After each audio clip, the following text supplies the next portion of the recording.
to the track, the wall, makes the leap, and makes the catch! Amazing catch by Junior! He got it! A perfect game! 13 strikeouts!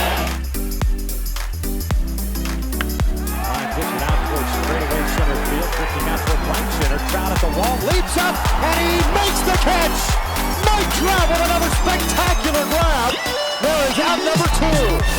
Bonds hit play high. Hits it deep. It is out of here. 7:56. What a special moment for Barry Bonds. Swinging a long drive. Deep to right. Going. Goodbye. He has done it. He has changed the game of the night. Hello and welcome to another episode of Champions Adjust, hopefully becoming a premier baseball podcast that you come back and listen to every week, or when we don't drop an episode every other week. Well, we're still trying to figure it out, working out the kinks, but we're happy to have you. Today's a very, very, very special episode. We have our first guest, and if you're watching this via YouTube, you can see our guest. He'll get introduced in a second by our main man, Coach Bodson. But if you're new to Champions Adjust because you're a fan of our guest, this is a baseball podcast, and as we like to say, we like to cover everything from bat flips to short hops and everything in between, whether that be youth baseball, some college baseball. We've been talking a lot about MLB recently, so thanks for joining if you're brand new, and thanks for tuning back in if you're a returning listener. We appreciate you. Coach Bob? Excellent. Hey, thanks for joining, everybody. I have next to me Tyler Ivey. Good to see you, man. Good to see you as Cheers well. to you. Thank you for having me. Cheers. So Tyler, for everybody who's listening, I'll just stroke your ego for a second here. This is the best part. Yeah, it's great. Rockwall Heath State Champion 2012. There we go. That's cool. You still got your ring? Yep. Yes, love that. There we go. Texas A&M for a season almost incited a riot by doing the horns down, which is now illegal to do in the Big 12, which is great. Transferred to Grayson College for sophomore year, which is obviously a good move for anybody who wants to get drafted. Drafted third year after your sophomore year. Great season. Was it 9-0 with like a 2.18 ERA? I'm just a numbers guy. You didn't know that, but I do. So we come prepared here at Champions Adjust. Did your homework? I like it. But drafted third round by the Astros. Been in the system since. Major debut on May 21st, which I was there for that. It was fun to see you. And then the grade 1 a UCL sprain, which sucks. Yeah, it is what it is, man. Yeah. So off the bat, man, how's your off season going? It's great. It's just so good to be home. Love the off season. Just relax, see family, friends. Train, get ready for the year. Just kind of try to prepare, try to get your mind right and everything.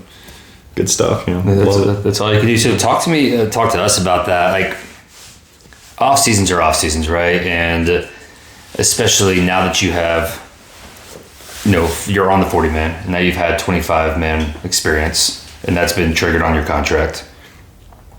Your off season is a little bit different, right?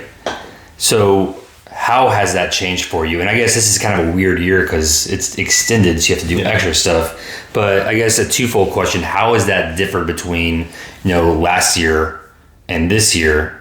And then on top of that, how are you keeping yourself emotionally and mentally sharp? Because you might have to go pitch in a major league spring training game in a week, but you never know. Yeah, it's a little bit confusing just because per the lockout rules, they're not even allowed to contact us legally. So you really kind of have to gauge on your own, what level you want to be at as far as readiness goes. I'm just taking the approach of I want to be, ready to throw in games ASAP, because you saw that they just extended the start of spring training to at least March 5th.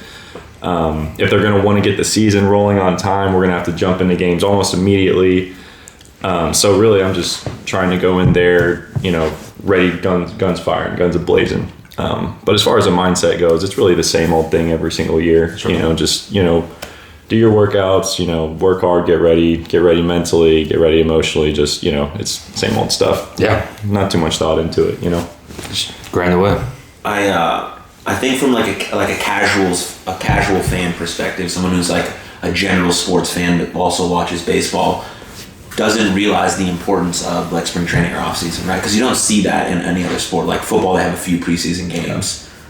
Basketball, they don't have any. In baseball, we have a lot. Why do you think it's so important to have an off season or have spring training games specifically? Like, why? How does that relate to your performance going into the season, and why is it so different than other sports? I think, yeah. Well, it's just I would say that spring training. I mean, it really depends on what level you're at as a player. Like for a guy like me, like I need to go in there ready. You know, it's a confidence builder to, you know, have some success early on, get some, you know, especially as a new guy, to get some time with the coaches, you know, get, you know, acclimated with all the other players and everything. You know, if you're a 15-year vet, you know, spring training doesn't really matter. You know, I mean, I've seen guys going in there throwing 79 and you know that they're going to be probably the opening day starter just because they're just that great. But for a rookie, it's, if you don't go in there ready to impress and have success, then you don't even know what's going to happen. You might get cut on the first round of cuts. You don't have any chance of making the team. So yeah, I mean you don't see much through the off season, but it's big mentally for guys because you know it's a very long season, 162 games. You know, it's not like football where you're just playing it, you know, once a week, then you go home, see your family and everything. You're on the road more than not. So yeah, I would just say it's a good, you know, mental and emotional recharge. So I was once told, and I'm curious to your thoughts on this and how you separate that. I was once told by a guy, I think he ended up with 8 years service time, and he told me the biggest difference between him and someone who didn't have 8 years is all mental. It's, you know, he would be very honest. I'm not as physically talented as somebody in AA or AAA, but I'm mentally stronger than them, which is why I will stay in the major leagues and that person might not ever get there. What, I guess I bounce that off you to open-ended leagues. Tell me like what you see and have seen in your 3 to 4 years in organizational ball from a separation point of how you separate yourself, but also your teammates, and what you see between the more experienced veterans versus the ones who are putting a lot of pressure on themselves and having to do or die, essentially. Well, it's really, when you talk about mental toughness in baseball, we all know, you know, baseball is a mental game. It's a thinking man's game. But really it's the lifestyle that you kind of have to get used to, because especially in the lower levels, you're not getting fed well. You know, long bus rides. I mean, I was in the Texas League for a year, and you know, we had 14-hour rides where, you know, you're pitching the next day and you're sleeping, you know, you're lucky to get a couple good hours of sleep on the bus. End up in a hotel that doesn't have air conditioning. There you go. That's happened before as well. Yeah. So yeah, it's really about, can you handle the lifestyle? Can you keep a positive outlook? And that goes hand in hand with, if you can keep that good outlook, you can keep yourself driven to keep doing the work throughout the season that can help you, you know, keep progressing, keep getting better throughout the season.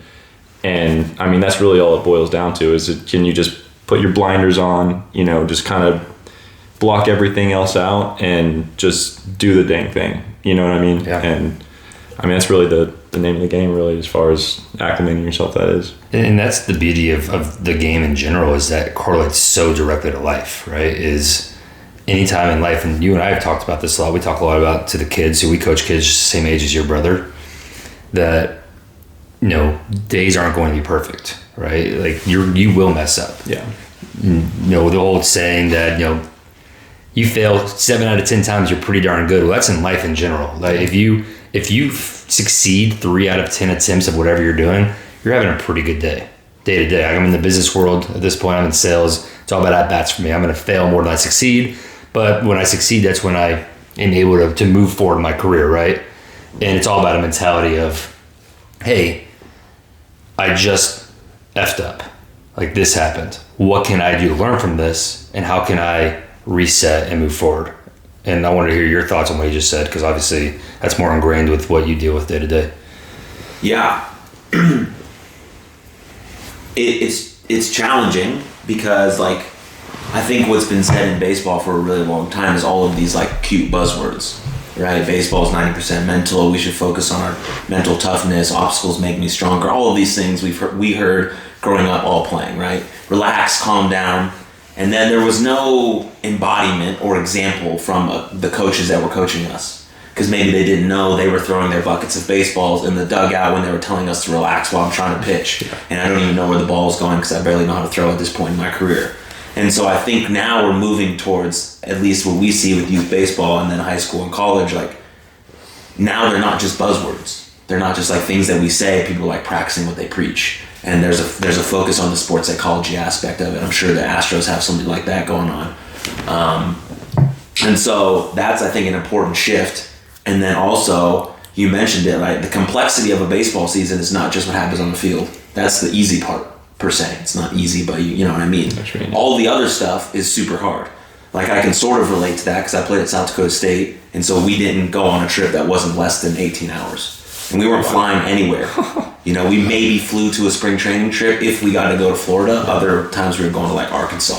So we were driving down to Texas from South Dakota and we were doing all this stuff. And we wouldn't leave, 2 days before because we had to go to school. And then we would be there, in the middle of the night before the game and we'd play the next day. And so that stuff, how do you endure that stuff while then removing that kind of added stress and then playing on the field and thinking about what's important now and then getting back on the bus, taking your chemistry tests and then having these clear mechanisms to focus on one thing at a time. And so I now think that there's like tools and practices in place that people are thinking about on a more higher level that allows for these things to be done more diligently. So we're not just thinking about one area. I'm not just thinking about you as a baseball player. Like maybe you have kids at home. Like maybe you're trying to feed your wife, or maybe you have a whole family that you have to feed and you're still on the road. So how do we take care of those things so that we can produce what we want to produce, which is excellent baseball players on the field? And you can extrapolate those kinds of information from other areas of your life, whether you're in sales, whatever, right? So it's like specific domains of your life each need treatment because they all feed other areas. So if you're trying to create a high-performing athlete, you have to look at all these areas in their life that go into their ultimate success. Like, what am I thinking about for the 5 days before I pitch? What am I doing? What am I eating? How am I sleeping? All of those things are important. I think, at least at professional level, they're doing it, and now it's like top, bottom, down. So they're seeing it in college with, mental health mindset coaches, and we do it as youth coaches because we're lucky to have that kind of staff. But it's exciting, but it's also a little bit too late, right? We started a little bit too late, but now we're kind of catching up a little bit. But it's interesting to grow through all of this and see all the buzzwords that were used and how they're actually being applied. And I think that's pretty cool. But yeah, it's very complex. It is. So yeah, For sure. Well, and that was a long-winded statement. Well, no, I love it. That's great. That was good. We've all been around it, right? You're currently in it, and you're muddling through it. But minor league, rather you were South Dakota driving across the entire country, which is That's extreme. just brutal when you have to play. Or like you were saying, and I experienced this when I was with Rangers organization. I was running the clubhouse for Frisco and Texas League, and it's all bus leagues. No matter what, you're going. And then there was Wichita. I think Tulsa was back yet, but so Round Rock wasn't there yet. It was San Antonio, Northwest Arkansas, Little Rock, Frisco, Midland was the worst. Yeah, Springfield up in Springfield. Springfield was later. Yeah. What was so tough about Springfield? It was just a long drive. I mean, it was a beautiful You're in place. Corpus. Awesome. You're in a Yeah, bad we spot were to in. be Yeah, in. see, that's Good no God. matter what, no matter who you were playing, you always had the worst travel and in the whole league. I mean, shoot, when you get to the bigs, I remember when they'd still had spring training in Tucson, and we would have spring training, and I remember like Ian Kinsworth would show up and goes, "Yeah, I'm not going on this Tucson trip." Like, hey, you're starting shortstop. No, I'm not going. What do you say? What do you say? I'm not getting on that bus. Find somebody else to do it. And so like big leaguers would like show up and like opt out of like getting on a bus for like 2 hours. Yeah. Right? Because you've dealt with it enough and like you get used to the flights and the life, but a bus to Tucson, play your game, and then go back on the same bus, Yeah. and then have to turn around and still be at the facility at 4 a.m., 5 a.m. next day. That's brutal. Mm-hmm. Yeah. And, as a minor leaguer, hey, suck it up. Yeah, This is your chance. What are you gonna say? Yeah. But major leaguers are like, F that, I'm not doing that. Right. And it hasn't changed enough, right? And actually, this is the one reason why I'm really excited to have you here. I mean, I'm very excited to catch up with you and see you, Great to be here. and have you on here as our first guest. But what really triggered me to like, all right, we got to get you on here soon, was you put on your Instagram story. It was Kanye West with a sign, and it was obviously not real. It'd be awesome if it was real. It says, pay minor league baseball players a livable wage. And it's like, fire me up. Well, Kanye is trying to do something similar with artists getting signed to labels. Really? Yeah, he's trying to create it where the artists are they made the songs, right? So they should be the masters of those songs. And he's dropping a new album, Donda 2, and he's putting it on his platform that he made only in that one. He did that not a few Apple, years not ago. Spotify, not anything. So Really? he owns it, and he's trying to encourage all these other artists to do the same. So you own this shit. This is your creative art. Like, this is yours. And sorry, that made me think of that. So No, he does I actually love want that. that to Love happen. that, yeah. I love If that someone stuff, introduced man. a minor league idea to him, he would be all in. It needs to happen because you look at like, I don't know, this is an overcorrection. Like, look at college athletes, right? And now they have the NIL rules. Now, I don't necessarily agree you should put $2 million in someone's pockets before taking a snap. That's Slippery slope. That is a very slippery slope. Yeah. Look at Spencer Rattler. He signed a giant NIL deal, and all of a sudden, he has more money than he's ever imagined having at 18 years old. And the fans know how much you're making, which means that their heckle game is on top. So if you throw 3 picks in a game, what are we paying you for? Think about the pressure. You're asking a down there. 19-year-old that question. lot, That's man. It's a really lot. tough mentally. Yeah. So it's a slippery slope, but like college athletes deserve to not have to worry about whether they're going to eat when they're playing, right? For sure. You're at A&M, correct me if I'm wrong, but you got like 5 a.m. workouts, and you go to class, then you got to eat, and you got to practice skill hours, and you go study. Then you want to go drink because you're in college, and you want to go have fun. But how are you supposed to do all that when you're making no money? Damn near impossible. Right. I mean, It's two full-time jobs. It's a full-time job, and that's why with the whole college players getting paid, it's a really it's a tough question to answer. Yeah, it is. I feel like there's no dead right answer, because yes, like these are the guys that are bringing in all the revenue from the donors and everything, all the ticket sales.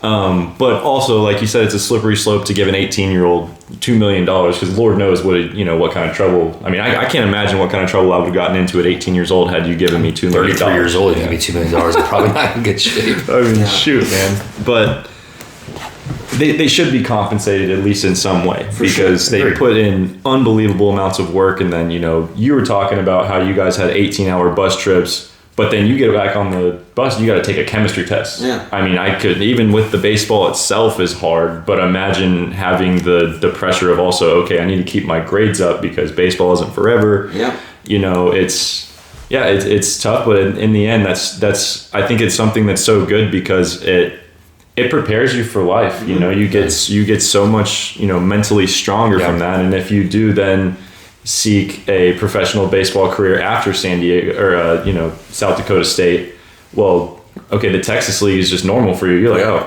I'm back right in my element. Exactly. Like, let's get it. And then you're already a step ahead of all the other guys who haven't experienced something like that. Well, that's the toughest thing for a lot of Division I athletes, right? Like I'll speak to the University of Arizona. Yeah. They get charter flights out here, right? No, they're in Arlington right now playing some games, and they're flown out here. Well, when you get drafted, all of a sudden you're getting not only in the bus leagues, but you're just in a situation you've never seen. Like, you've seen it. You go to GCL, and you have guys who are Dominican, Puerto Rican, Venezuelan, who don't speak any English.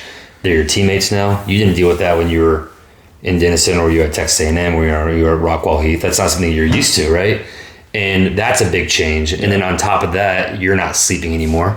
You're not eating well anymore. Mm-hmm. Good luck finding time to work out. Hey, you want to spend time with your wife? Good luck. Like awesome. You have a kid? Okay, sorry. Go find another job during the off season. Yeah. It's I took a different approach to that little break there, but that's what has always irked me about the lack of preparation one has going into that, because giving $2 million to an 18-year-old is one thing, but also making sure that you don't have to worry about eating. Yeah. While you're pursuing your dream is a whole different beast, and that's a very achievable aspect, right? Easily, yeah. In theory, easily, yeah, absolutely. It should be. What was it? I can't remember. You might know the player from the Angels organization who just retired, and before he did, he said Art Moreno would never let his grandchildren live like this. Mm-hmm. So I don't know why he's making us live like this. That's a good point. And because he was a guy who had contemplated taking his own life during his baseball career. Really? Did you ever hear about that guy? I didn't hear about that. Because everybody knows the Drew Robinson story now. Right. But he came this player, and I wish I had done my research and knew his name off the top of my head. But what he did is he had contemplated doing the same, and then he came out publicly and talked about the conditions of being a minor league baseball player and how tough that is on his ability to not only play the game but be a decent human being, be the human being he wants to be. For sure. Because, you know, again, we've all seen it, but you're 20 years old. No, let's say you're 26 years old in the minor leagues, and you never really had to grow up, right? You're playing in the minor leagues. You have the money you have. You know, you're playing the game. You're trying to get every ounce of it as you can. So you're not really taking life seriously, and they're going out partying, and they're going out until 3 o'clock in the morning. Then they got to do a show and go, and they have to be on the mound the next day, and they don't have a good outing. Yeah. If that happens, you know, and it's the third bad outing in a row, then maybe they get sent back down in another level. And it's just, there's like almost no oversight. Like, hey, we're going to look at your numbers, and if they're good, we'll bump you up. But if not, you're not, and we don't care what's happening in between. For sure. We don't care what you're struggling with. We don't care what happened yesterday. We don't care about, you know, what mental health issues you might be having with. We don't care that you're sleeping on an air mattress with 3 other people right now because you can't afford rent when you're at home, and you want more road games because you can at least sleep in a real bed. Yeah, right. Sure. Like it's not a livable situation. No. And going back to what you guys are saying on that with the mental health thing, there's a lot of stressors that come with that lifestyle. Mm-hmm. Like we've mentioned the food, the everything about it, the travel. But I think something that would really help guys, you know, acclimate into that and have better results all around, you know, is to limit those stressors. And the first thing I would say that you could do to limit the stress significantly is to pay minor leaguers a living wage. I mean, that's where it starts. Yep. It's not like it would cost them that much. I mean, especially with the MLB, they've taken big time control over minor league ball now. And okay, so with great power comes great responsibility. Sure. So, you know, like it's attached to the revenue streams now. It seems so simple to have housing for your guys, right? Because what if I'm assigned to a team, I go and I get this apartment, and then 3 months later I'm shipped to another team, but I got to pay this house off. Well, they'll do month to month, apartment, and it's more expensive because you're doing month to month. Yeah. There's no reason why an MLB team can't find, you know, apartments close to their field that they rent out during the season. They make a deal with the apartment complex, and they cover it. And then there's a couple chefs at the ballpark, and they make 3 or 4 meals for you a day. Yeah. So you're not eating pizza or Burger King because you have to get out of the field at you know when you leave the park at 11 or 12, right? Whenever you're maybe done. What's open? Whataburger's open. Yeah. Is that good for a professional athlete? Is that good for anyone? No. Absolutely not. That's not good for anyone. That's what I remember when we had Adrian Gonzalez in AA. This is 04, and he had first round money, and his family has money too. You know, from where they're from in California, and he would go to California Pizza Kitchen for lunch every day, which is like going to Nick and Sam's Steakhouse for a minor leaguer, right? Like, oh my God, he can afford like actual pizza where everybody else is eating bananas and PB&Js and hoping for a decent post-game spread. And that's a massive inequality that your first round guy is going to be able to afford that stuff. And second round guy, more a little less so, third round guy, you know, it probably has taken a lot of their bonuses and then try to put it away because they don't know, you never know. And then from there, there's a big steep drop off where everybody's living off of just bad fast food. Yeah. And not only that, but then you go to the off season where you've only gotten paid for those 7 months. Let's say you got paid $10,000 for 7 months of work where you barely slept and you barely ate. Well, now you got to go stay in shape for 5 months while you do a job that allows you to afford those 7 months where you're getting paid $10,000 across 10 months. It's really unsustainable over a long period of time. Right. And if they could just focus on just baseball in the off season and not have to go cut grass or what have you, you'd see those results on the field. You know, you take that stress off of their shoulders during the season, you might see a minor leaguer who's sleeping better and eating better, having less stress. You'd see those results out of the field. And it's funny because that's an ROI, right? Like you get a return on your investment. Yeah. Major League Baseball starts paying for a better quality of life for minor leaguers, and you just alluded to, that's going to help the product on the field. Exactly. And people will enjoy going to minor league games more. Mm-hmm. So more money into that revenue stream. And those players will elevate the game overall, and eventually the cream of the crop will get to the major leagues, which elevates the style of the play, which at that point, we don't have people who have never heard of Mookie Betts which is just embarrassing for the game, by the way. Yeah. But, it helps the marketability of the game because it's a better product on the field. Yeah, and then I think another important aspect is you don't have players who have built up bitter and resentment towards the game. Mm-hmm. Sure. Because when they're done playing, what are they going to do? What's their highest skill set?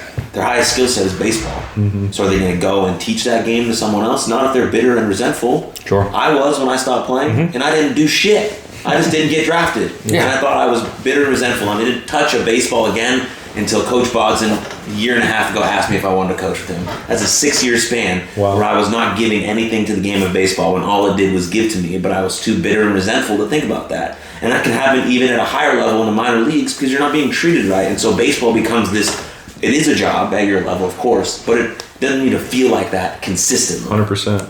And so that's an important part too. If we want to continue to get back to the game of baseball, which we all do because we obviously love it, then you got to build that in people. And if you're building bitter, resentful, kind of crappy attitude old guys who don't want to get back to the game, and then they pass it on to their son who now doesn't want to play anymore because the ride home with his father is brutal, which we see a lot. Oh my gosh. Well, I'm not saying you can totally stop that because people are their own people and they make their own choices. Yeah. But if we do that a little bit here in the minor leagues, and you're going to create better coaches who want to go get back to the game, who want to go back and coach at their high school or go to a South Dakota State and this is what I fucking learned in 6 years in the minor leagues. Let's get after it, right?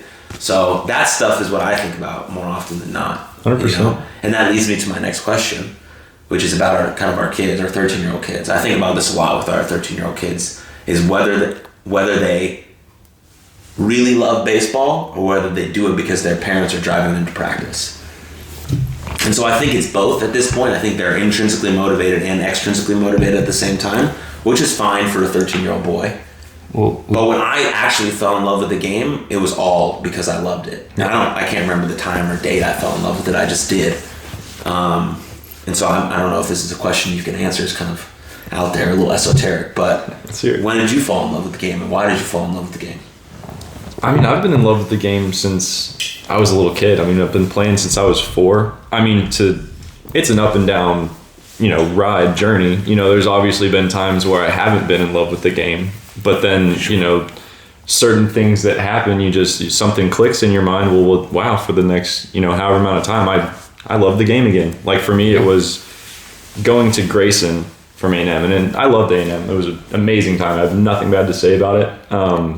But it felt like a job. It was a full-time job. Expand on that because, and then I'll preface with, Division I is a job, right? You go to Division I, you are now have a job, right?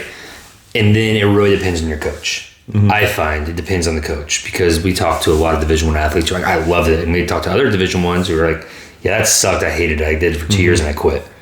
Right? We know people who've gone to Rice and said, hey, this guy's a jackass. I'm not going to play for Wayne Graham anymore. He's a legend of the game, right? But it's just something you can handle. So expand on that real quick if you don't mind. All respect to Texas A&M baseball, of course, but what triggered that for you where you're just like, this may not be for me? I would say it was an aspect of trust, first and foremost. I have I guess a weird way of training. I like the long toss. I like to kind of do my own thing as far as that goes. And that was the one big thing with Grayson was, they were very open-minded to that kind of stuff. The heavy balls, the bands, the long toss, everything. I liked being on my own schedule. And Grayson, Dusty Hart, the head coach there, just allowed me to, hey, go do your thing, go work, we'll watch, we'll see what we like, what we don't like, we can talk about it. Yeah. And that, that helped elevate my game as well as my work ethic because I could, do what I needed to do. I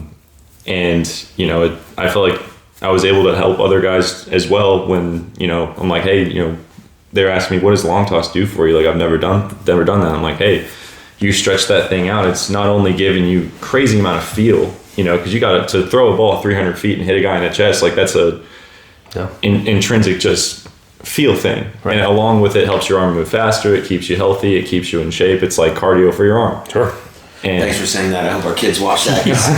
Boz has been putting them through a long toss program the last 6 weeks. So 8 weeks now. 8 really? weeks, yeah. And they're arms are getting stronger. But I don't mean to stop your train of thought. I just want to make sure that no, when they listen, I hear you say that. No, they will absolutely need to hear that because, hey, long toss works. It's great for your arm. Yeah. I mean, have you been working with Paul Ahern with that? I used to when I was younger. I used to work with him a lot on that stuff. I've been using a lot of Jaeger stuff trying to build this out now. Because I remember when I was in high school, freshman, sophomore year, he held these velocity boot camps. Yeah. I don't know if he still does. He still does that, yeah. Oh, he does? Okay. And they were so difficult. It was hard, and it's like it was a love-hate thing while you're doing it because they'll get on your ass too. Like if Paul saw you not giving 100%, he's like, hey, get it together, which I needed at the time. Absolutely. Yeah, a lot of kids do. Love the guy for it. He's amazing. And that really helped me be more consistent with velocity and everything. And that's the thing too. And then I'm glad you had that because there's a lot of velo camps out there and the Jaeger programs are just phenomenal at doing that,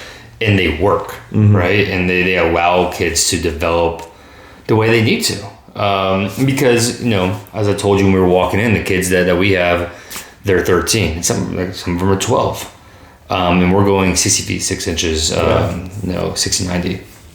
But without long toss, especially, their ability to last through June, throwing that far, right? That's going to wear you down real quick because your arm is just not in shape. Like you said, it's conditioning for your arm. So, I mean, it's I'm talking to all the kids on our team right now who are watching us. Do your long toss. Do your long toss. Take it seriously. So you found Grayson to be better because, from what my understanding is, that there was an open chain of communication between player and coach. For sure. It wasn't just this cookie cutter, you have to do this because this is what our program does all the time and everyone does this and it works good for everyone, instead of being like, okay, what's your body type? What's your training program like? What have you done before? Why have you made you successful? How can we maybe tweak and alter that to get you better, but still want to be doing the stuff that makes you comfortable and best feel? 100%. Yeah, I think that's important for everyone. Yeah. And I love that you use the word feel. It's great. It's such a baseball word. It's such a baseball word. It's so hard to explain that term to someone else, but I'm like, hey, bro, you don't have any feel here. Hey, you either got it or you don't. Maybe you're born with it. I don't know. We talk about that all the time. It's like, hey, I talked to my friend. How'd that day go? She had no feel. I was talking about no feel. Can't do it. Like, what's that mean? Yeah, what the fuck does that mean? It just it means what it means. Yeah. Once you know, you just got to see it. Once you know, you know. Clicks. And if you don't know, then you just don't know yet. That's fine. Got to have a feel for it. No, exactly. I love that. I told somebody yesterday, I was like, man, he throws a really heavy ball. And you know what that means. Yeah, and you know what that means, right? Yeah. But I feel like I hit it 400 feet. That guy. I don't know if I could explain what it means. No, that's what he said. He said a lot of people don't know what that means. I was like, I don't know how to explain it. Yeah, but it's not much of a way to explain it. Right. Yeah. It just comes in heavy, right? Yeah. It's so Grayson reignited your love for the game. For sure. Yeah, it helped me come to my own as a pitcher. I loved it out there. It was nice and simple, very simplified life. Like you wake up, most of the classes were online, so the way I like to describe it is it was like the minor leagues with a little bit of school thrown in the midst of it. And I was about to equate that actually, so I'm glad you said that. Oh, really? It sounds like when you get to the minor leagues, there's a program, but it's like, hey, you're on your own. Like you want to work out, you got to do it on your own. Yeah. So they always used to say, we had weight coaches. They'd always be like, hey, su carrera, which means your career. So if you don't want to work out, well, okay, that's obviously a bad look. But hey, you're the one trying to make it here. You can lead a horse to water, I guess. Sure. It's a bad feel if you don't just do your own thing, right? Yeah. It's all about feel. Feel. That's it. I love it. That's awesome. So A&M, and that's a structural thing, right? Because we see kids, and myself, when I was younger, I needed structure.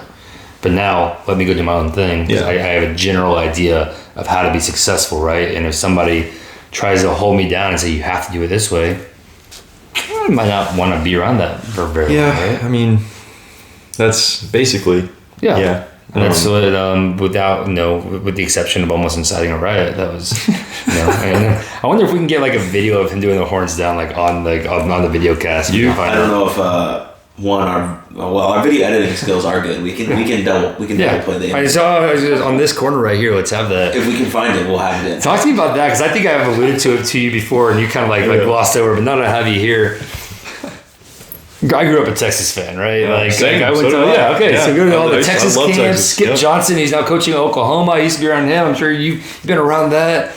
But now you get ingrained in the atmosphere. You're a freshman. Did you close that game out? No, I was starting at that point, Okay. so I was pitching on the Saturday game. Okay.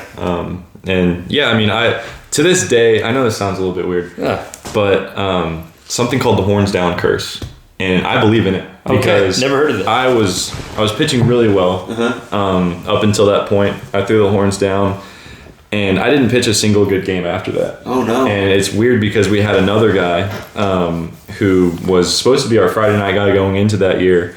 And he threw a horns down, I think 2 years before. They were in the Super Regional or the Regional with Texas. Throws a complete game shutout, and at the end, he throws that thing down, The next year, he comes out Friday night, first game of the year. In the first inning, somehow tears his ACL. Oh. Yeah, weird. Out for the season. Then coming into the next year in 2016, he's supposed to be our Friday night starter and ended up getting kicked off the team like a week before the season started. Okay. So the horns. So it's real. Kids, don't do it. I mean, I can't really say don't do it because it is really entertaining to watch. Yeah. I love it when they throw the horns down. It's hilarious. Oh, man. But It's very funny to see like the fans get so upset. Yeah, sensitive. Interesting. Because I love that stuff, man. You get in the moment, and obviously it's a big rivalry. I'll tell you a story that I've always found funny. We my sophomore year in Arizona, we played against UMass that came in town. And the team that we had just lost in the Super Regionals the year before, which had like 5 different major leaguers, maybe 7 major leaguers on that Miami team. Lost to them in the Supers. You come back, and a few of the big pieces came back, and it was a bad year. Yeah. In the middle of that bad year, UMass comes in town. Our starting first baseman is 6'6", and their starting first baseman is like 5'10". Like that's just how the recruiting is between UMass and University of Arizona. But they beat us that Saturday game, and so their closer looks at the Arizona bench and goes, "Whoa, let's fucking go!" Which pisses everybody off. Everybody's a little chippy now. Naturally. So Sunday game. I don't want to tell this incorrectly. It's been 12 years, 13 years since this happened. But basically, the first baseman, I guess.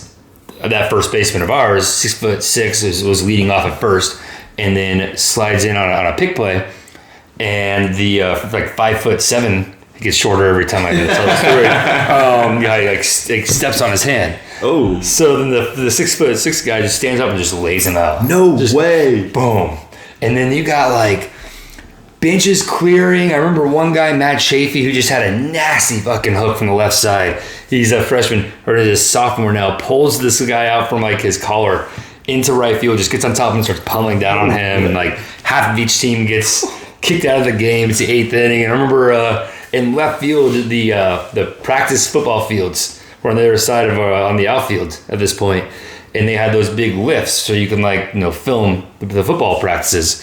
And a bunch of guys started climbing that just so they can watch the rest of the game outside the stadium. That's funny. I don't know. It just reminded me of that. I don't think I've ever I don't tell that story very often, but that's funny. The rivalry stuff. It's just when you get fired up and you throw the horns out, like, hey, let's go, and it's exciting. It starts some things, and all of a sudden you're fired up now. I mean, we had just walked off on a bomb in the 9th inning. It was and I wasn't the only one that threw the horns down. I'm just the only one that got caught on camera. And the one that got cursed as a result. Yes, exactly. It's funny how it works. I don't get it, but yeah, the catcher wanted to freaking kill me, and I'm glad he didn't because he was a big dude. He would. I don't think I could have taken him. That happens, man.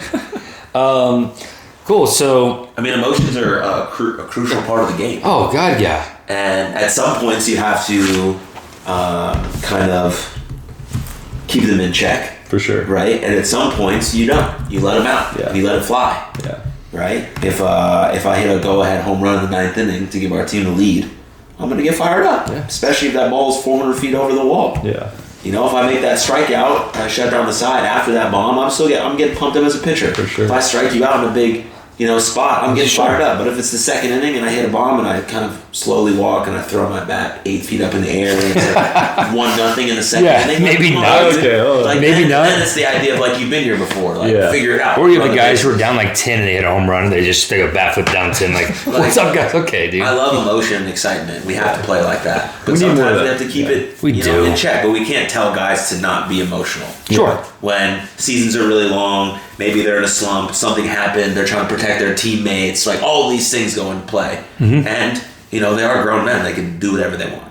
They are. And there's consequences to both inaction and action. You got to pick which one you want. And as a pitching guy, and I'm curious your thoughts on this, throw the bat. Do whatever it's within your right. Yeah. Just don't get pissed at me if I hit you in the back. It's not gonna hurt you. Yeah. It's just a little plump in the side. Yeah. You know, it's just it's a tit for tat. And I know you don't like that. No, I'd rather you strike him out. Yeah, fair, but I think it's a much better play than you hitting him in the back. That's fair. But yeah, you're right. Right, yeah. I am right. Yeah, you're right. For sure. Why am I putting a guy on first base if I'm the pitcher? If it's really that intense. Sure. If it's really that, tempers are really flaring. Yeah. And you really feel the need to hit someone, still don't. Just get him out. The Batista bat flip. And then the next year he gets punched in the face by Ripping Odor. I love that. That's good stuff. Didn't sign the giant contract because of that and never lived up to it, which was the weirdest contract ever. Because, hey, you punch a guy in the face for us on national TV, here's a big contract. Yeah. You earned it. There you go.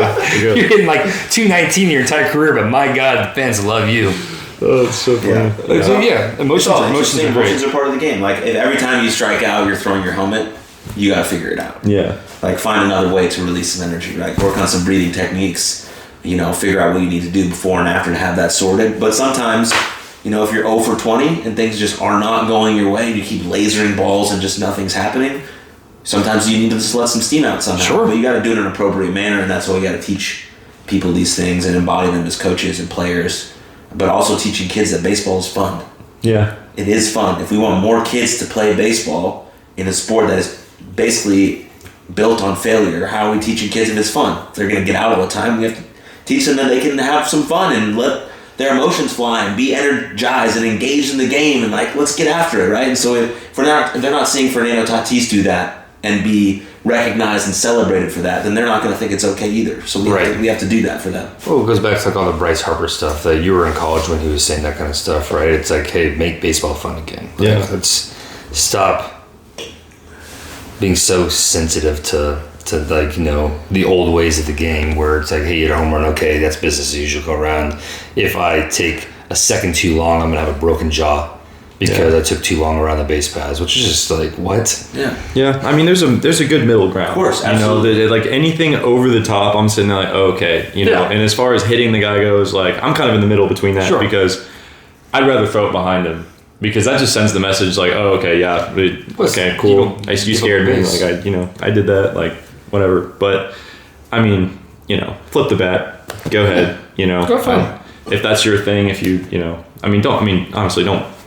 Walk around the base path. That's just it. There comes a certain point where, deep down, I am kind of a baseball purist where I'm okay, it's a gentleman's game, it's America's pastime. Let's keep it remotely classy. Absolutely. I totally agree. But yeah, there needs to be emotion. There needs to be fun and excitement because in other leagues such as the NBA and NFL, that's you can score a touchdown and just do the most hilarious dances where you don't see that in baseball. So there really does need to be some kind of way to gain more interest from the youth, I guess. It is, and even football, they got rid of that for a while, and then they just brought it back. Hey, our bad, you can go celebrate, right? Yeah. Or in the NBA, you couldn't hang on the rim as a celebration, which you still can't, but you kind of can now, and you can still call it. They don't really call it anymore. But in baseball, God forbid you get excited. Yeah. God forbid it's the 8th inning and you just got the strike out of your life to get out of a huge situation, to put your team in a potential position to go to the World Series or win the World Series, and doing a huge fist pump can be seen by absolute purists of baseball who look at it as black and white as come on, act like you've been there before. Well, I haven't. Exactly. So and I might never be again. Not many have. Right. And it's not even have I not been here, but I may never be here again. Yeah. Got to enjoy it a little bit. Yeah, for sure. Absolutely. No, I totally agree with that. Oh man. Well, good, man. I'm glad that you found your love of the game back at Grayson. That's a telling tale of what Division I can do to you. Yeah. Right? It's just it can be a grind. Mentally, emotionally, just over time, and you're supposed to be enjoying yourself as a freshman, but all of a sudden you can't because you're not pitching as well as you'd like to. Yeah. And you still have to do things cookie cutter, and you want to get out of that routine to see if something else works for you, right? And I'm assuming they just were no, you're gonna keep doing it this way. And there wasn't much argument between the sides on it. I kind of just put my head down. I didn't want to make anything about myself. I just do what they say. Yeah. And then I talked to Dusty later on, and I wanted to go to Grayson out of high school anyways, but I figured mean, it's Texas A&M, like, go play in the SEC. And, you know, as the season progressed, you know, I was pitching pretty well, and then just things kind of fell apart a little bit, and I thought, you know, let's see, maybe if I tried to do things my own way at Grayson, maybe I could just simplify more things, you know, get back to base and, you know, see how it worked. I kind of had my own vision for it, my own plan. I mean, you know, most people that I knew thought I was, you know, you're absolutely insane. What are you thinking? So, and that was my next question is what appealed to you out of high school to go to Grayson? Because, you know, you did what most kids would want to do is go to Division I, go play in the SEC, the Pac-12, the Big 12, and have that experience at a major university where you can have the fun and you can still play baseball there. But no, which is what you did, but it sounds like you already saw the appeal of going to a Grayson. Well, I had friends that went to Grayson, and they just, you know, nothing but just amazing things about not only the atmosphere, the environment, the coaches, you know, everything. Yeah. And for some reason, it just appealed to me. I just think deep down I'm a JUCO guy, and like there's just something in me that's just JUCO, and it just my soul just gravitated towards it. Yeah. And next thing you know, it was a really tough decision. Like I almost didn't leave. I almost, you know, it was basically a coin flip whether I was going to leave or stay, right. because, you know, A&M was pretty persuasive and convincing on keeping me there. Sure. And, you know, no love lost. Like, you know, a lot of respect for, you know, Rob and his staff. They're great guys. Rob's a great leader of men, you know, right. Great person. But I just wanted a different philosophy. And that's what Grayson offered. And that's, you know, I think it worked out well. I mean, I don't know. Maybe it would have worked out better at A&M. Maybe not. But sure. I don't regret anything. You know, I love the way it worked out. Love that. I love the fact that you own it because you did it. And, you know, JUCO baseball is pure baseball. It's awesome. Like you're there to, you know, and let's be real, you go to Division I, you're there to play baseball, but you still have to get the grades. Yeah. You go to the JUCO, it's like, hey, you're here to play baseball. You're here to go to school and play baseball. You're pretty much an athlete student. Exactly. At that point. I always hated that term for some reason, the student athlete, because I just didn't care. I didn't care about school going at that point. I was just so focused on baseball that, you know, I didn't even want to think about classes and study hall, because you know, you wake up at 5 a.m., go get tortured in conditioning on the field, and then, you know, work out right after that at 6, get a quick protein shake breakfast in, go to class at 8, you know, classes from 8 to probably 2, get a good lunch in, and then practice for, you know, 3 hours, straight from practice to food hall to eat, get some more to eat, and then boom, study hall till, you know, 9 or 10 o'clock at night, and do it over again. Repeat. Repeat. It was and brutal, then but it was good. You get judged on your GPA after all that. It's like, hey, how's your GPA? Well, not that well, because like, when the fuck am I supposed to study? Yeah. No, I definitely got in trouble a couple times for skipping class, because I would just say, screw it on a Monday morning, like long weekend, I'm just going to sleep. Yeah, they had Sunday fun day, man. You get that noon game. Like, what are you going to do after that? Yeah, and that's the thing is, but Mondays were always our off day. Right. So then, boom, you know, Sunday night, getting some activities, and the last thing you want to do is go to Monday morning class. 8 a.m. class, which you have, because the rest of the week you need to be out of class by noon. Exactly. Yeah. I'm exhausted thinking about that. That's brutal. It really is. So circling back around, you got hurt you've been hurt for a few years, yeah? Yeah, kind of, on and off. We didn't really figure out what was wrong with it until this year. It's been hurt since 2019. We thought it was the UCL sprain that you mentioned. Okay. And the weird thing about it is every time we went to get an MRI, it always came back clean. You know, they would even go as far as say, hey, listen, like, I don't know where the elbow pain's coming from, because your UCL is, you know, it's robust and it's unusually thick, which is great. You know, hopefully that holds up. You put that on your Tinder profile. That's awesome. I'm putting thick UCL. Thick and robust UCL. Ruined my life. But yeah, we finally figured out it was something called thoracic outlet syndrome. Ooh, and that sound fun. Yeah, it was, you know, I started noticing towards this year, you know, the elbow pain kind of came and went. We have some good recovery tools as far as, you know, the training staff goes. The guys are awesome. They'll keep you together. But, you know, my hands started to be almost turning purple. Just would be darker, you know, when I'm sitting down. A lot of times my hand would just go numb out of nowhere. I can't feel a thing. And then it started getting progressively worse as I kept pitching. The pain got worse. Velo went down. You know, in my debut, I literally couldn't feel the ball coming off my hands. Like my forearm was, you know, cramping up and Your stuff. debut in the major leagues? Yeah, it was I don't know how I threw strikes because I couldn't throw a curveball, couldn't spin anything. Which goes into the feel, right? Like, yeah, you can't feel. Yeah. Whoa. Yeah. You can't just brush past that. That's Well, and you didn't pitch poorly. I remember, like it was not a bad outing. I had my fastball command was on, and I could just put it where I wanted to. Your elbow was your form was slow. Oh, I was going into the locker room in between every inning and just like having a massage gun and just boom, boom, boom, boom, boom, do the whole time because it was. I've never felt like this in my whole life, but like usually I want to stay in the game. Like, no, keep me out there as long as you can. After like the third or fourth inning, I was just like, shit, man, like. I wouldn't care if they just came up to me and Dusty just shook my hand, because it's not feeling good. And I didn't want to say anything because then, it's your debut. It's in my hometown. In your hometown, your family's there. What am I going to say? Like, more importantly, I was there. Like, exactly. Had to show off for David. Like, let's be real. It's cool your parents were there, but then I was there. That made the whole cake, night. right? Really. For sure. Yeah, no. Dude, that's so intense.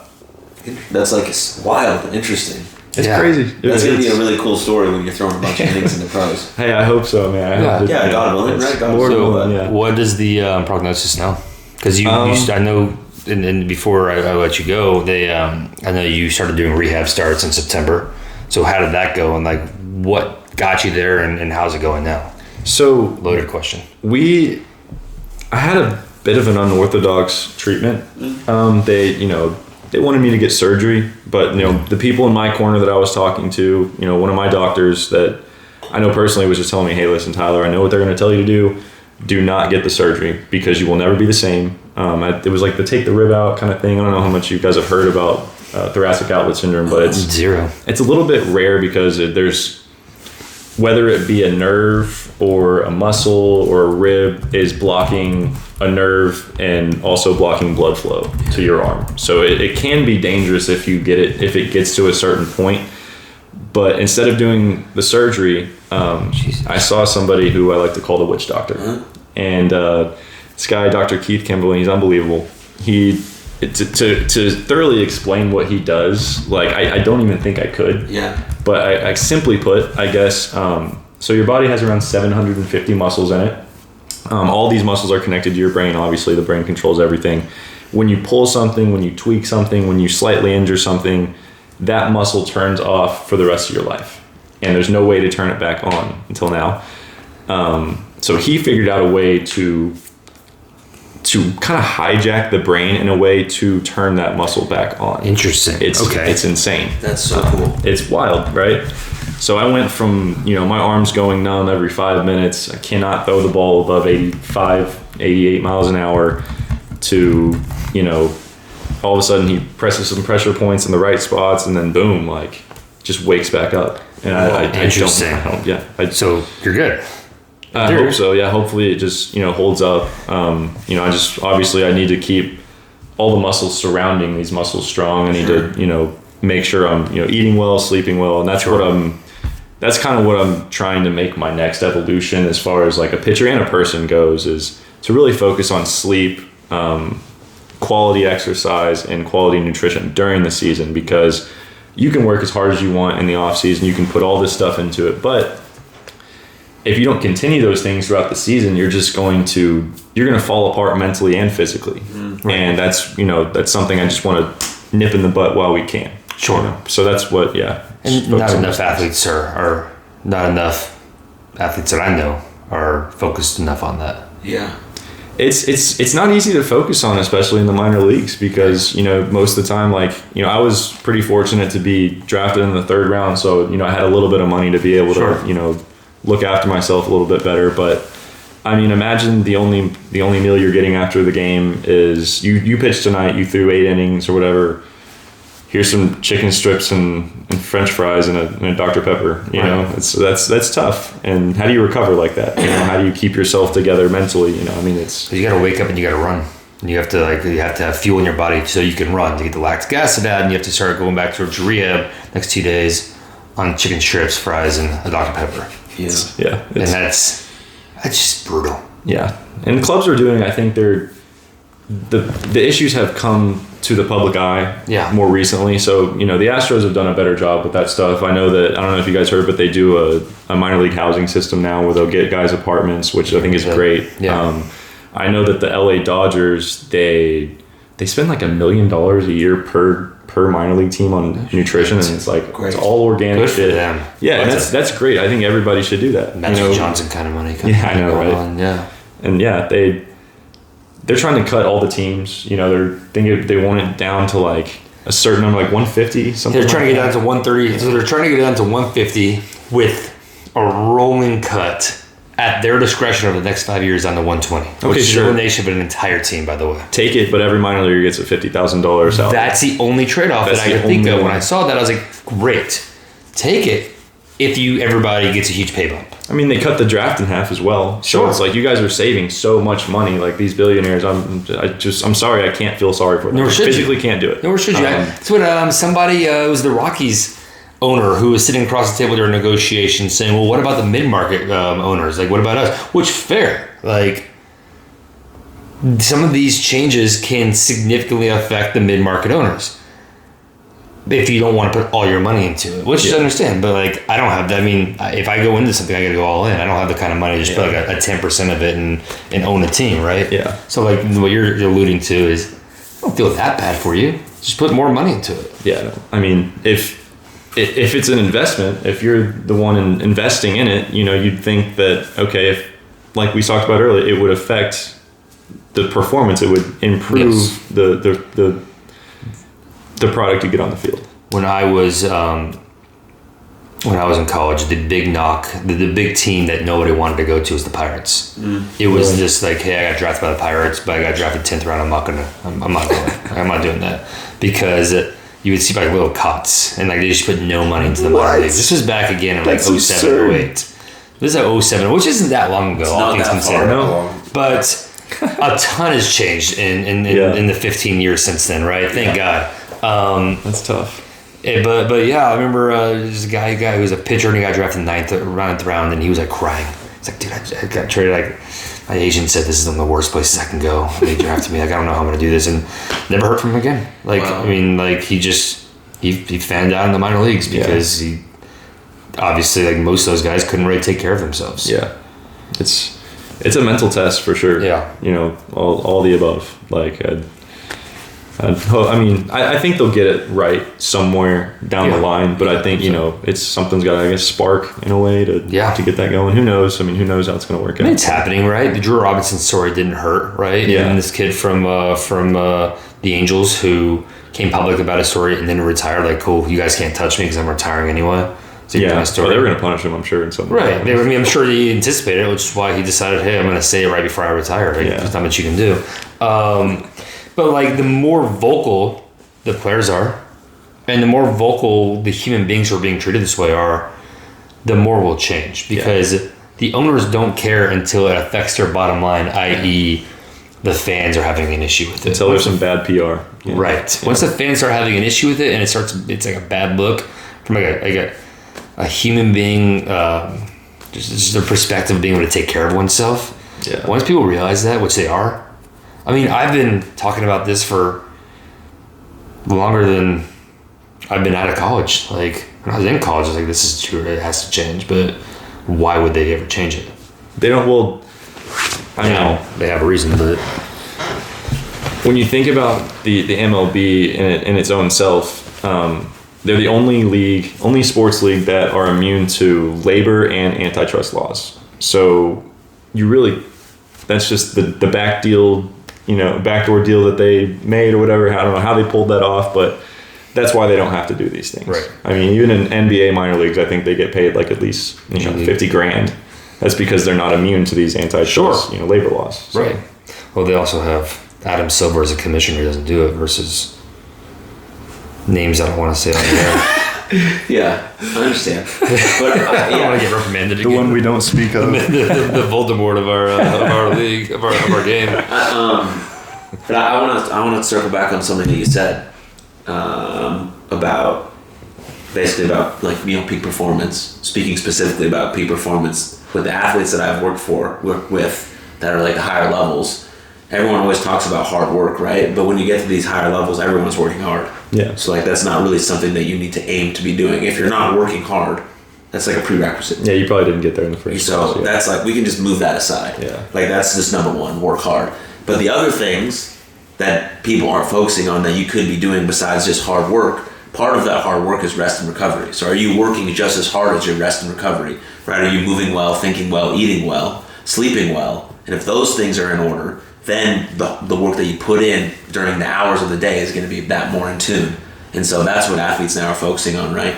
And so that goes into the peak performance, mental health mindset of everyone, right? And so, and it works in your everyday life too, right? If I work a 9-to-5 job and I'm not sleeping well or eating well, then I'm not going to be able to perform well. I can't play with my kids. I can't take them to soccer practice. I'm tired, right? But it's hard. a tough cycle. It is. It's really hard because how do you set some parameters and boundaries around your life to maybe say no to this so I can say yes to this so I can get enough sleep, or maybe something comes up in your life, and all that happens with athletes and regular people, and it's like very complicated. But if you can make like some little incremental strides towards improving that, eating well, moving well, sleeping well, thinking well, then you're going to see like these steps move forward in your life. But for sure. Anyways, also another question: are you like at full steam now with your arm and throwing? Yeah. Yeah. Yep. Everything's good to go. Throwing bullpens, everything feels great. I threw a bullpen last week and it was all pitches. Good. And I was able to spin it again. So I was able to put it where I wanted to. So I'm excited. We love that. I'm more excited to go into this spring training than I. Usually I'm like, oh shit, man, like I just love the off season so much. But now it's just,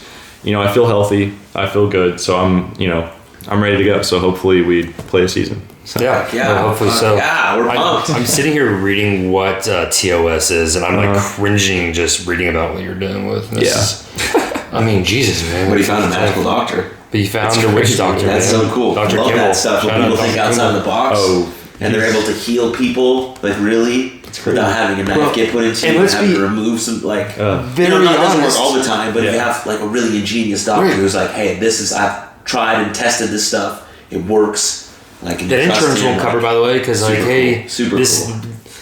We can get into a whole different conversation. I don't know if we need to touch on that. But yeah, okay. But we can talk about this off the air because I want to ask you about this other guy that I've worked with before. Yeah, man, it's just thank God for people like that, right? Like, hey, don't do that. Like, you're not going to be the same. They're looking out for what's the most affordable. I mean, let's be real, and that's not an uncommon thing. Hey, this is the most affordable option. We know this is going to happen. But go do this versus no. It's just order versus chaos. It's it's the known, the status quo versus the, hey, like, we're wasting time here. Are you really? Is this guy really going to heal your arm? Is this really going to work? And if it doesn't, you look stupid. Yeah. Which is the risk, I guess, we took. But I think it worked out well, and hopefully good for it holds you, up. man. So. Yeah. I'm glad for you. I know we're probably running really pretty close to time, but I do want to ask you one specific thing, just because this is a cool thing for anybody who gets to the major leagues, right? Is pitcher from anywhere ends up pitching like Toronto, and their family has to like fly in. Like, you get your parents there, you get your siblings there. That's cool. But man, you grew up here. You grew up obviously rooting for the Rangers. For sure. You grew up, going to Rangers games, and then you make your major league debut in your own backyard. I don't have words for it. Yeah. Shit, man, I don't either. I don't have words for it either. That's such a magical experience. I mean, walk me through that, because I went and I actually purposely didn't say anything because you're about to go through your debut. You've already seen all your family, but I watched you warm up. You look great warming up, right? Thank you. But also, like, what was going through your mind when you're warming up for your first major league game with your family there in your own? Nothing. Yeah, good. They were pretty nice to tell me the Monday that it was going to happen, the Friday start. Cool.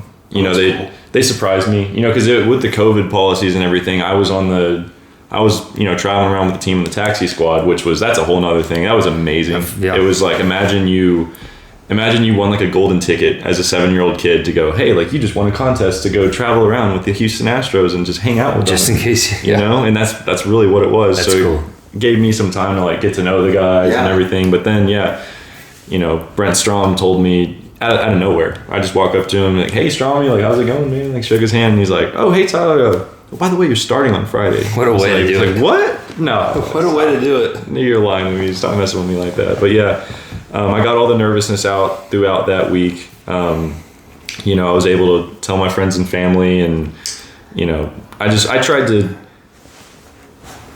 I tried to simplify it in a way, like when I'm going out to warm up, obviously there's naturally nerves and everything, but I tried not to think about it too much, because at the end of the day, it's a simple game. Like it's me and the catcher. You're just throwing strikes, you're executing pitches. And if you can do that, it doesn't matter if you're pitching at Grayson or at Globe Life Park, 92 on the black or whatever is 92 on the black. So just go out there and pitch and don't consider anything else, because if you put too much emphasis on the situation you're in, the environment you're in, there's 50,000 people in the stands, you're just going to, it's not going to go well. Yeah, so just stay calm and breathe, really. Well, and that's the big separator we talked about earlier, right? Is physicality is one thing, but the mental strength and emotional strength is what keeps you at the peak of your game. For sure. So, and that goes for any guy. Right. It's... Man. So that's really the name of the game. Yeah, it's a lesson that can be learned very early on. So 2 questions. First off, you said you got your nervousness out throughout the week. Like, what'd you do to do that? Because I'm sure that prayed. Okay. Yeah. Hey, everybody has love that. Prayer, meditation, breathing, it's all part of the same game. Yeah. Baby. I love that. It's all part of the same game.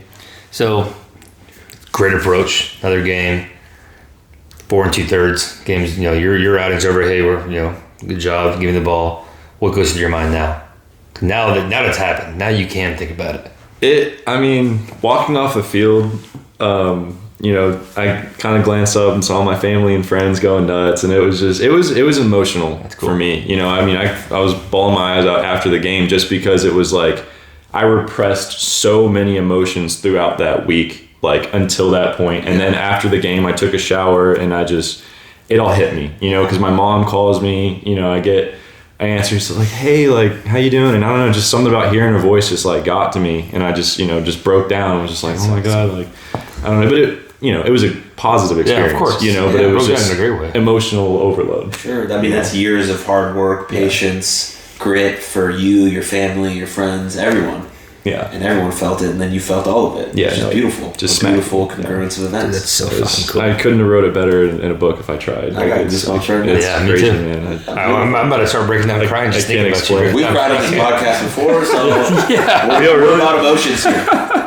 That's great. Man, that's good for you. And I'm really excited for you that, you've gotten through the BS, right? Because hopefully, you have feeling in your arm, and you have this super strong UCLA. I've heard about robust strength UCLA Tender Profile 101.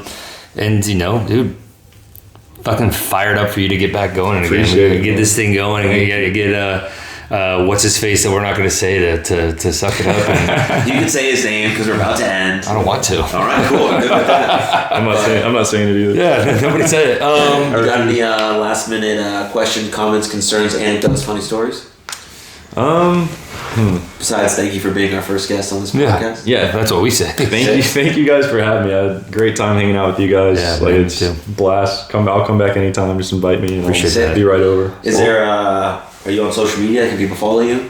Yeah, I have Instagram. Yeah. Tyler C. Ivey. At Tyler C. Ivey. I don't have Twitter. It's not the place for me. Good for you, man. Yeah, no. It gets me in trouble. I do it just so I can watch the Arizona baseball scores. Yeah, nice. There you go. There's no reason to have it. Yeah. Well, amazing. Yeah, well, well, this is fantastic. Yeah, thank Thanks you. for coming on. You're a you. Lovely person. We wish you all the best. You guys are in wonderful. your future endeavors. Thank you so much. Yeah, Thank you so much. Thanks for watching the latest episode. This is season 2, episode 3 of the Champions Just podcast. Thank you for watching.